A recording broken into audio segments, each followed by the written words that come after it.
The wipers clunked away the rain. Rush-hour traffic sluiced across Brighton's Old Shoreham Road below him.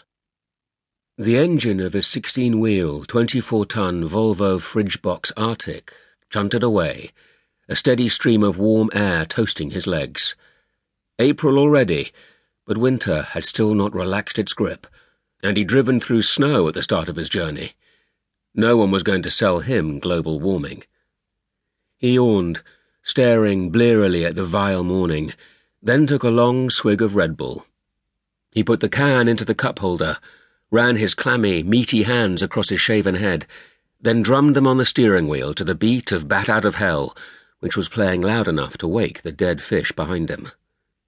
It was the fifth, or maybe the sixth can he had drunk in the past few hours, and he was shaking from the caffeine overdose. But that and the music were the only things that were keeping him awake right now. He had started his journey yesterday afternoon and driven through the night from Aberdeen in Scotland.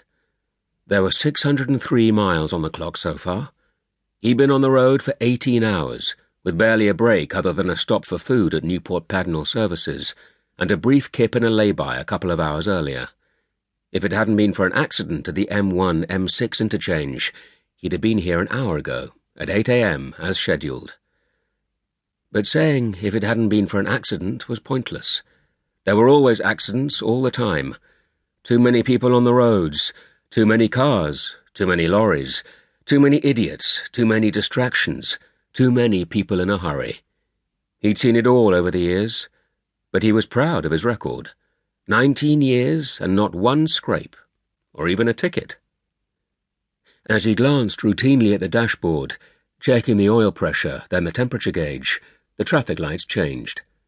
He rammed the gear lever of the 4/4 splitter box forward and steadily picked up speed as he crossed the junction into Carlton Terrace, then headed down the hill towards the sea, which was under a mile away. After an earlier stop at Springs, the salmon smokery a few miles north in the Sussex Downs, he now had one final delivery to make to offload his cargo. It was to the Tesco supermarket, in the Homebush Centre on the outskirts of the city. Then he would drive to the port of Newhaven, load up with frozen New Zealand lamb, snatch a few hours' sleep on the quay, and head back up to Scotland. To Jessie. He was missing her a lot. He glanced down at her photograph on the dashboard, next to the pictures of his two kids, Donal and Logan. He missed them badly, too. His bitch ex-wife, Maddie, was giving him a hard time over contact. But at least sweet Jessie was helping him get his life back together.